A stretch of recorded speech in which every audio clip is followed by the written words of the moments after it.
पीले दांत वाली बहू। रंजना कभी ब्रश नहीं करती थी। उसे कितनी बार उसके माँ बाप ने डांटा, लेकिन उसका कोई असर उस पर होता ही नहीं था, जिस कारण से उसके दांत पीले पीले हो जाते हैं। शादी के बाद अरे बहू, वैसे तो तुझ में कोई कमी नहीं है, पर तेरे दांत इतने पीले कैसे हैं बेटा? कैसे मतलब? कोई सर्जरी थोड़ी ना कराइए। वो तो क्या नाम, मैं ब्रश नहीं करती थी तो पीले हो गए। अब क्या करूं? आप कहें तो लाल करवा लूं या फिर काले? यार ये क्या है, क्यों माँ से लड़ रही हो? लड़ रही हूँ? अरे मैं लड़ रही हूँ या ये बोल रही है कि दांत पीले हैं, पीले। अरे तपस्या थोड़ी ना की है इन्हें पीले करने के लिए। बकायदा ब्रश नहीं किया है 20 साल तक, तब जाकर। छी, कैसी बात कर रही हो? ये उस वक्त तो पीले नहीं थे जब हम लोग तुम्हें देखने आए थे। अरे तब साफ करवा लिया होगा डेंटिस्ट के पास जाकर। अब देखो कैसे पीले पीले लग रहे हैं। रंजना सास की तरफ गुस्से से देखती है। फिर शुरू हो गई पीले पीले पीले। अरे पीले तो तब भी थे जब मेरे हाथ का रसगुल्ला उड़ा उड़ा कर खा रही थी और बोल रही थी, लड़की नहीं गुणों का खजाना दे रहे भाई साहब आप। खैर, अब वो लोग करते भी तो क्या करते, पीले दांत वाली बहू पल्ले पड़ी थी तो झेलना तो था ही। एक दिन कीर्तन में रंजना गाना गा रही थी। अरे कमला बहन, माँ का द्वार है, यहाँ तो सब शुद्ध होकर आते हैं, फिर अपनी बहू को ब्रश भी नहीं करवाती तुम। दूर से पीले पीले दांत भक्ति में बाधा उत्पन्न कर रहे हैं।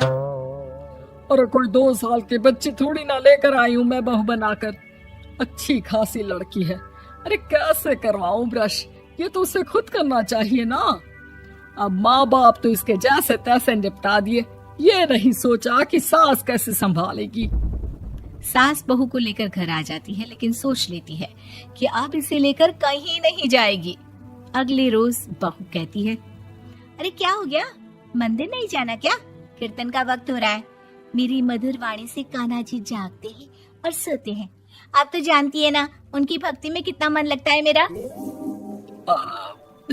वो क्या है ना, तबीयत ठीक नहीं लग रही है मेरी, आराम करूंगी मैं। तबीयत ठीक नहीं लग रही? अभी तो मिथुन के गाने पर नाच रही थी आप, और अब बोल रही है कि तबीयत ठीक नहीं लग रही। अरे भक्ति में मन लगा लो सासू माँ, ऊपर जाना है, क्या मुंह दिखाओगी आप? हाँ? सास को बहू की बात पर गुस्सा आ जाता है। मैं क्या मुंह दिखाऊंगी, इसकी चिंता तो ना कर, समझी? अपने मुंह की चिंता कर, जो ये पीले पीले दांत लेकर हर जगह पहुंच जाती है। पता है लोग कितना मजाक बनाते हैं। ना जी ना, मैं नहीं जाना कहीं तेरे साथ। तो ये बात है। कोई ना, मत जाओ, मैं अपने कमरे में ही बैठकर भक्ति कर लूंगी। ऊपर वाला दांत थोड़ी ना देखता है, मन देखता है, भावना देखता है। और अरे बस बस, तू सब कुछ दिखा, बस ये सफेद चमकदार दांत ना दिखाना किसी को, है? जा यहाँ से। बहू को सास की बात का कोई फर्क नहीं पड़ता, वो तो जैसी थी वैसी ही रह जाती है। सुबह नहाकर किचन में खाना बनाना, फिर खाना खाना, कीर्तन भजन करना और सो जाना। एक दिन, माँ जी मैं सहेली के घर जा रही हूँ, शाम को लेट आऊंगी। हाँ हाँ तो जाना, मैंने कौन सा तेरी आरती करनी है घर पर बैठकर। रंजना सहेली के घर जाती है, जहाँ वो पार्टी में जाने की तैयारी कर रही होती है। अरे शिखा, कहाँ जाने की तैयारी कर रही है? मैं गलत वक्त पर आ गई क्या?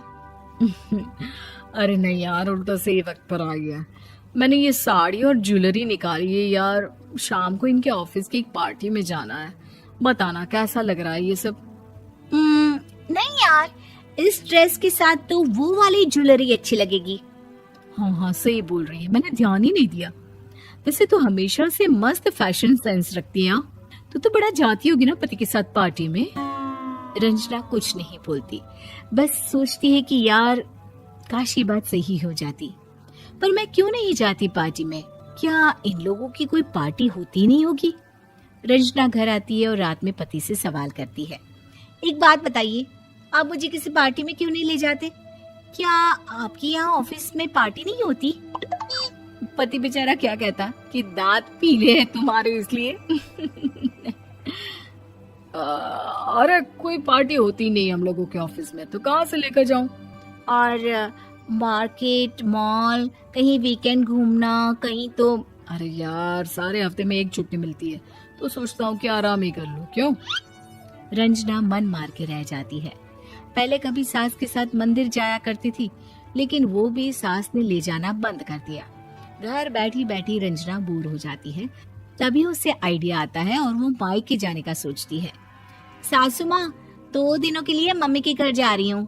अच्छा अच्छा, ठीक है, आराम से जा।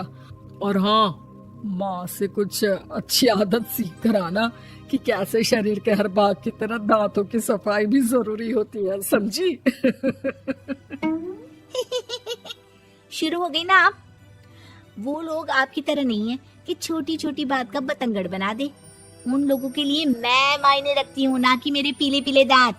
रंजना माँ को बिना बताए उन लोगों को सरप्राइज देती है, लेकिन जैसे ही वो दरवाजे पर पहुंचती है, अंदर देखती है कि घर वाले कहीं जा रहे होते हैं। अब माँ, काश रंजना दीदी के दांतों वाली प्रॉब्लम नहीं होती, तो वो भी हम लोगों के साथ चलती ना बुआ जी की बेटी की शादी में। हाँ बेटा, लेकिन अब उसे कौन समझाए कि उसको उसके पीले दांत नहीं दिखते, लेकिन उसके आसपास के लोगों को कितना एम्बैरेसिंग फील कराते हैं। मुझे तो कितनी बार उसके स्कूल की टीचर ने शिकायत की कि उसके साथ कोई लड़की बैठना भी नहीं चाहती, और ना ही कॉलेज में कोई उससे बात करना चाहता था। लेकिन पता नहीं क्यों उसे ये बात समझ में ही नहीं आती। कोई कमी नहीं है उस लड़की में, बस यही कि दांत पीले हैं। वो तो भला हो जीजा जी और उनकी माँ का, जो दीदी को जैसी है वैसे ही रखा हुआ है। रंजना को अपने घर वालों की बात सुनकर बहुत दुख होता है। वो सोचती है कि वो क्या करे, लेकिन फिर वो सीधा डेंटिस्ट के पास जाती है, अपने दांत चमकाती है और कसम खाती है कि वो रोज ब्रश करेगी। अरे क्या हो गया? तुम तो 2 दिनों के लिए गई थी ना, पर कोई ना, अच्छा है, चलो आ गई तो। रंजना सास के सामने आकर खड़ी हो जाती है और पूरी स्माइल करती है, उसके चमकदार दांतों को दिखाती हुई। हैं? चले मंदिर? माँ, मुझे माफ कर दीजिए, मैंने आप लोगों को बहुत एम्बैरेसिंग फील करवाया। मैं आज से रोज ब्रश करूंगी।